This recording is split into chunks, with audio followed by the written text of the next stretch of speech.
Salut tout le monde! Aujourd'hui, on va essayer de répondre à une question simple, la voiture à hydrogène a-t-elle un avenir? Ce n'est pas un secret, les gouvernements poussent les constructeurs automobiles à trouver une technologie pour remplacer le moteur thermique. Aujourd'hui, deux technologies sont candidates à ce changement, la voiture électrique et la voiture électrique avec pile à combustible, dit la voiture à hydrogène. La voiture à hydrogène est la voiture qui se rapproche le plus de nos voitures actuelles. Elle est celle qui ne change pas nos habitudes. L'essence est simplement remplacée par l'hydrogène. Comme avant, on fait le plein dans une station, mais fini l'odeur de l'essence, il ne restera qu'un filet de givre sur le pistolet. L'idée séduisante, vous obtenez un véhicule propre qui ne rejette que de l'eau au pot d'échappement. Mais vous allez voir que le match entre la voiture électrique et la voiture hydrogène est loin d'être gagné. On voit ça tout de suite en 9 points.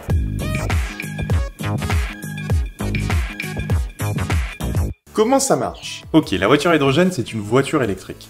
Sauf qu'elle produit son électricité grâce à la pile à combustible qui utilise l'hydrogène qu'on a mis dans le réservoir à la place de l'essence. Les moteurs de ces deux véhicules, que ce soit le moteur de la voiture électrique ou celui de la voiture hydrogène, sont tous les deux alimentés par de l'électricité. C'est ce qui les distingue de nos moteurs thermiques, et donc c'est ce qui les rend propres sans émission de CO2. La pile à combustible est composée de cellules mis bout à bout, et une cellule est composée de deux plaques conductrices séparées d'une membrane. Ces plaques sont alimentées d'un côté par le dihydrogène et de l'autre par l'oxygène contenu dans l'air. Les molécules de dihydrogène se dissocient et libèrent des électrons. La membrane laisse passer l'hydrogène mais bloque le passage aux électrons qui passent donc par les plaques et créent ainsi un courant électrique. De l'autre côté, le dioxygène rencontre l'hydrogène pour former de l'eau. Enfin, on accélère cette réaction en introduisant deux fines couches de platine.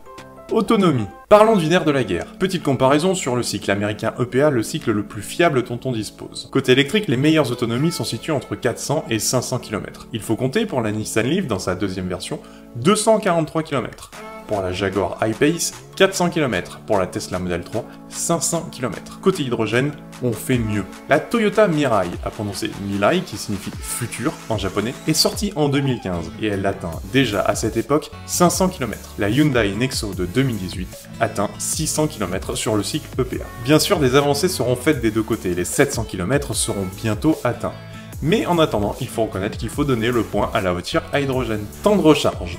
C'est indissociable de l'autonomie. Comment imaginer partir en vacances s'il faut recharger pendant plusieurs heures sa voiture lors du trajet? Là encore, l'hydrogène est avantagé. Ils font compter seulement 3 à 5 minutes pour faire le plein d'hydrogène. Pour une voiture électrique, il faut compter plusieurs heures pour recharger à domicile. Mais ce n'est pas bien grave si elle se recharge la nuit quand on ne l'utilise pas.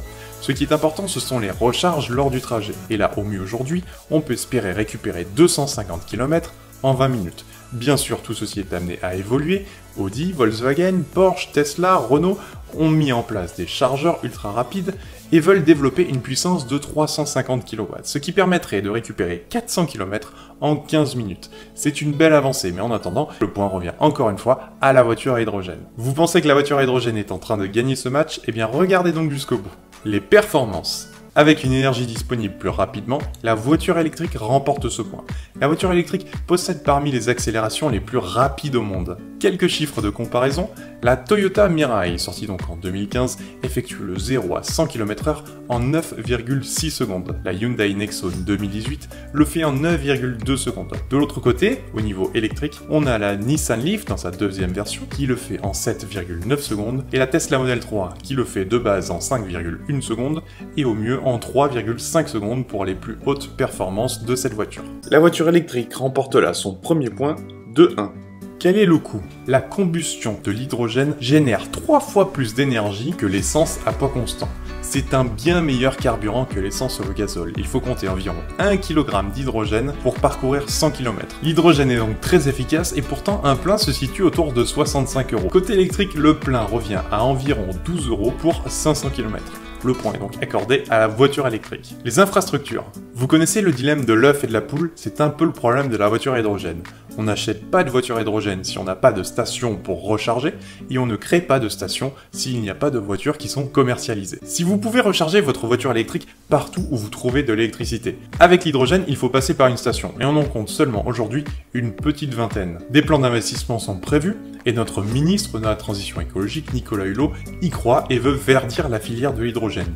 Il prévoit notamment l'introduction de 50 000 véhicules à hydrogène d'ici à 2028 et la création de 1000 stations. On estime qu'il en faut environ 600 pour commencer à démocratiser la voiture hydrogène. Donc avec 1000, ce sera plutôt pas mal. L'électrique prend l'avantage. La pollution. Oui, je viens de dire que Nicolas Hulot voulait verdir cette énergie, c'est-à-dire la rendre propre. Mais attends, les voitures à hydrogène, ça ne rejette que de l'eau au pot d'échappement, c'est déjà propre, non? Le problème, c'est la production du dihydrogène. Si l'hydrogène est bien l'élément chimique le plus abondant dans l'univers, le dihydrogène n'est pas disponible à l'état naturel. Il doit être produit par la séparation d'éléments chimiques. Et c'est là tout le souci.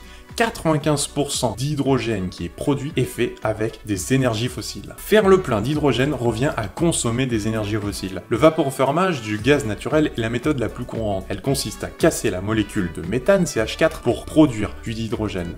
Le problème, c'est ce CO2 en fin de réaction. Pour verdir cette énergie, il faut donc une autre solution. Celle notamment de l'électrolyse. Il s'agit d'injecter du courant dans de l'eau pour récupérer le dihydrogène et du dioxygène. Et là, on obtient du dihydrogène décarboné. Alors, on a la solution, non?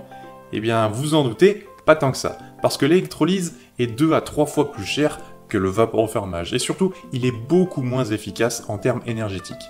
D'ailleurs, l'efficacité énergétique, c'est peut-être là tout le problème des voitures à hydrogène. Ça fait 4-2. L'efficacité. Pour de nombreux experts, la voiture hydrogène semble être une impasse et c'est peut-être là le coup décisif qui met KO la voiture hydrogène face à la voiture électrique. Le chef ingénieur de la Toyota Mirai, Yoshikazu Tanaka, l'a d'ailleurs avoué lui-même, je cite, « Il vaut mieux charger une voiture électrique directement en la branchant en réseau. Nous ne voyons pas une relation de compétition entre la voiture électrique et la voiture hydrogène. Nous n'allons pas abandonner la technologie de la voiture à pile à combustible. » Pourquoi a-t-il dit ça? Supposons une quantité d'énergie renouvelable mise à disposition dans notre réseau électrique. Pour une voiture à hydrogène, il faut utiliser cette électricité dans un premier temps pour une électrolyse et fabriquer du dihydrogène. Puis au choix, le compresser ou le liquéfier, ensuite le transporter, le stocker à nouveau dans des stations, enfin, ce dihydrogène dans le réservoir va recréer de l'électricité via la pile à combustible pour alimenter le moteur. La même énergie aurait pu être stockée directement dans une batterie, le rendement d'une voiture à hydrogène est 3 fois moins important qu'une voiture électrique. Ça fait 5-2. Résultat du match, aujourd'hui la voiture à hydrogène n'a davantage que son temps de recharge et son autonomie. Mais la voiture électrique réduit petit à petit chaque année ce retard. Mais le chaos vient probablement du fait que la voiture à hydrogène est bien moins efficace en termes énergétiques que la voiture électrique. Bien sûr, elle est plus que nos moteurs thermiques. Il est vrai que le client ne met pas en compétition la voiture électrique et la voiture à hydrogène, comme l'affirme l'ingénieur-chef de la Toyota Mirai. Mais pourtant, les investisseurs, les constructeurs automobiles, eux, le font. Ils choisissent une technologie, ils la produisent et ils la développent. Il est donc largement probable que la voiture à hydrogène ne se démocratise jamais au profit d'une voiture électrique qui aura su résoudre les défis qui lui font face. Je ne dis pas que l'hydrogène n'a pas sa place dans la transition énergétique et écologique. Au contraire, elle a un rôle majeur à jouer, mais simplement dans d'autres types de transports, ou encore dans le stockage d'énergie, pour pallier au côté intermittent de l'éolien ou du solaire. Mais ça, on le verra dans une autre vidéo. Voilà, c'est tout pour aujourd'hui, j'espère que cette vidéo vous a plu. Cette chaîne est encore toute jeune et je compte sur vous pour la développer. La transition écologique, les moteurs thermiques, électriques, les voitures autonomes, les transports en général sont des sujets qui nous concernent tous. Au mieux nous sommes informés sur ce qui va arriver et au mieux nous saurons faire les bons choix. Partager, c'est aussi aider au débat. Je vous dis à la prochaine pour un autre épisode sur Il y a du potentiel. À bientôt.